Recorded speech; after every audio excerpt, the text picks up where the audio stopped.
Assalamualaikum warahmatullahi wabarakatuh. Ketemu lagi dengan Kak Furkan di channel Adi Furkan.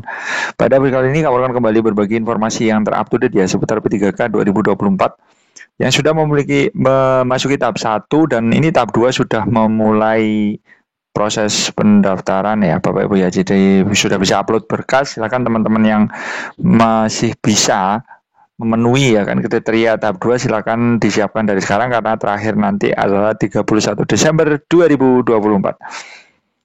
Oke, langsung saja kita ke informasinya. Di sini adalah ada video ada informasi terbaru ya dari Kak Furkon 16 Desember 2024 part 4 artinya video keempat di channelnya Kak Furkon.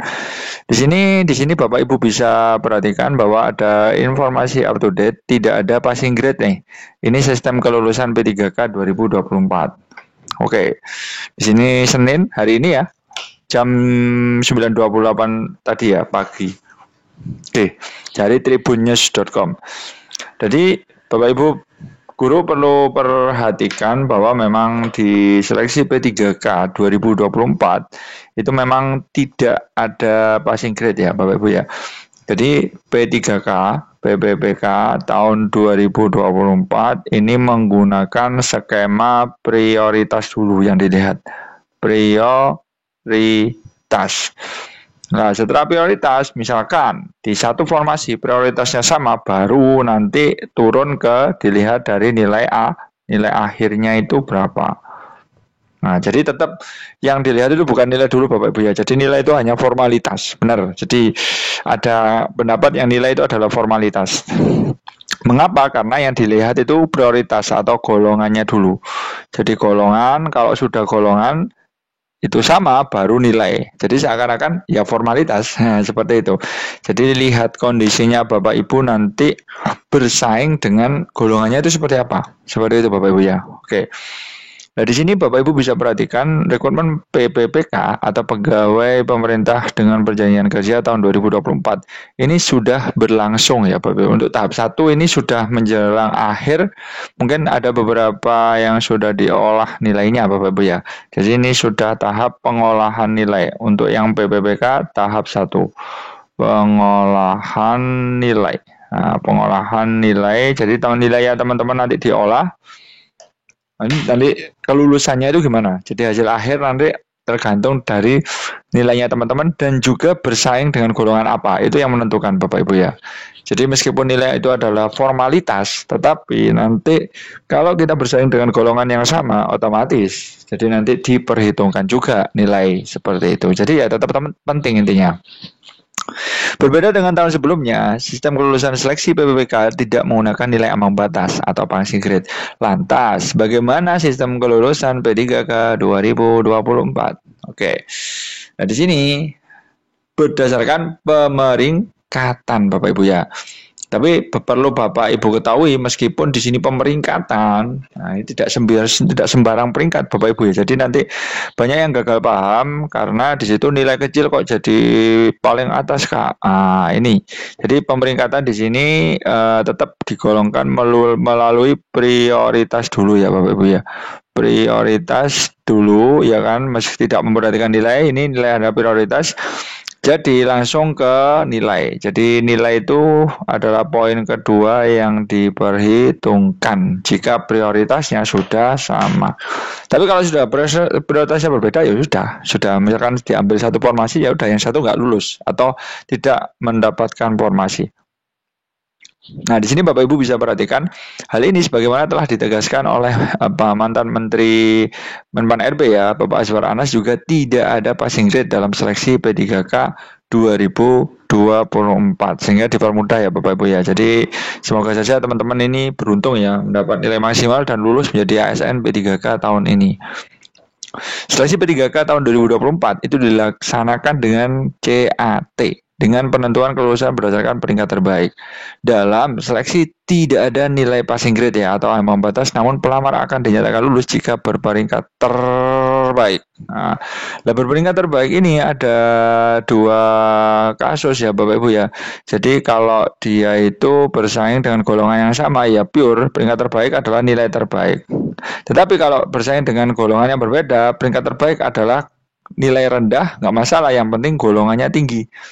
Nah, jadi prioritasnya tinggi, prioritas. Nah, jadi prioritasnya tinggi, maksudnya yang pertama tentunya honorer K2. Nah, ini memiliki poin ke atas. Kemudian honorer database BKN, honorer database BKN ini menduduki peringkat kedua. Sehingga nanti kalau di suatu formasi yang bersaing itu adalah K2 dan database BKN, ya udah database BKN-nya sudah tergelincir dengan sendirinya. Meskipun nilai K2-nya 150 katakanlah, ya kan, tetap lulus. Karena formasi cuma satu dan pelamparnya 2, K2 dan honorer honorer BKN. Ya pasti kalah yang honorer BKN itu tadi Bapak Ibu ya. Seperti itu. Oke. Nah, di sini Bapak Ibu bisa perhatikan nilai tertinggi, ya kan, nilai tertinggi seleksi kompetensi PPPK itu adalah sebagai berikut. Tertingginya itu 670 ya Bapak Ibu ya. Jadi memang ini poin sempurna alias benar semua. Nah, ini 670 ini kalau Bapak Ibu itu dikatakan benar semua. Benar semua itu nilainya 670. Sedangkan kompetensi teknis ini 450. Kalau teman-teman guru ini memiliki serdik, ya udah kompetensi teknisnya itu langsung dihargai poin sempurna, yaitu benar 90 kali 5 450 seperti itu.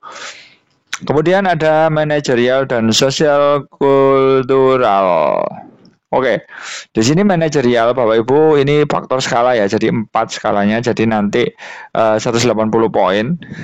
Kemudian sosial kultural juga 1 sampai 4 ya Bapak Ibu ya, itu 140 poin. Kemudian yang terakhir adalah wawancara, itu kalau poin sempurna itu 40 poin. Nah, jadi ini menentukan teman-teman ya. Jadi setiap tes itu sangat menentukan, meskipun hanya formalitas, tetapi nanti jaga-jaga kalau ada nilai yang sama, ya kan, nilai sama. Nah, kalau nilai sama nanti secara urut yang dilihat adalah kompetensi teknis dulu, kemudian manajerial dan sosial kultural ini ditambah, dibandingkan yang terakhir adalah wawancara. Jadi ini urutannya Bapak Ibu. Kalau nilainya golongannya sama, nilainya sama, berarti yang menentukan itu adalah teknis dulu. Kalau teknisnya kok masih sama, ini geser ke manajerial dan sosial kultural. Nanti kalau sama lagi baru ke wawancara, tapi jarang Bapak Ibu ya. Jadi kalau kita sudah ke manajerial dan sosial kultural itu biasanya sudah berbeda, ya kan. Jadi nyampe sini aja sudah berbeda nanti. Jadi jarang yang mencapai wawancara, ya kan, penentuannya itu sampai wawancara itu jangan banget. Nah, untuk Bapak Ibu yang ini tahap 2 Bapak Ibu ya, jadi ini tahap 2, tahap 1 kan sudah selesai Bapak Ibu ya. Jadi nanti kalau tahap 2 itu teman-teman ini sudah bisa mendaftar. Di sini Bapak Ibu ya, 17 November sampai 31 Desember 2024. Nah, untuk teman-teman yang notabene itu berpeluang mendaftar atau bisa ya kan, secara persyaratan bisa mendaftar di PPPK tahap 2, itu segera melengkapi berkasnya dari sekarang. Karena kurang sebentar lagi 31 Desember Bapak Ibu ya. Kemudian akan ada seleksi administrasi, kemudian pengumuman hasil seleksi administrasi dan masa sanggah, dan ini pengumuman masa sanggah Februari. Jadi tesnya itu kira-kira ya bulan Maret sampai April. Jadi lama banget prosesnya Bapak Ibu ya. Jadi untuk tesnya PPPK tahap 2 itu kira-kira ya kalau nggak molor ya Bapak Ibu ya, antara Maret dan April. Nah, jadi memang ini cukup penting Bapak Ibu ya untuk penentuan nasib. Gimana? Karena di ini juga bersaing dengan teman-teman yang TMS, itu diarahkan oleh Ibu Rini Widianti, itu diarahkan untuk ikut lagi di tahap 2. Jadi semakin banyak ya kan yang bersaing. Nah, ini penaikan data final 1 sampai 7 Maret dan jadi kira-kiranya ya Maret sampai April ya kan, itu baru selesai. Nah, di sini Bapak Ibu bisa perhatikan. Nah, ini yang Kak Wolkom bicarakan tadi, tentunya yang THK 2 ya, ini database BKN dan pekerja pemerintahan atau non database yang sampai sekarang aktif bekerja. Jadi kalau penentuan formasi itu berdasarkan ini dulu, baru nanti kalau ternyata kok pelamarnya kok dari THK 2 semua, lah itu baru nilai seperti itu. Jadi urutannya memang kayak gitu. Semuanya kok database honorer database BKN semua, ya udah nilai. Duh, semuanya kok tenaga non ASN yang aktif minimal 2 tahun semua. Ya udah, nilai juga. Nah nanti kalau kedepannya nanti tidak dapat mengisi lowongan, itu akan diupayakan menjadi P3K paruh waktu. Ya semoga saja ini terjadi Bapak Ibu ya. Jadi intinya teman-teman tetap menjadi P3K seperti itu. Oke, seperti itu dulu informasi dari Kak Vulkan, mudah-mudahan bermanfaat. Wassalamualaikum warahmatullahi wabarakatuh.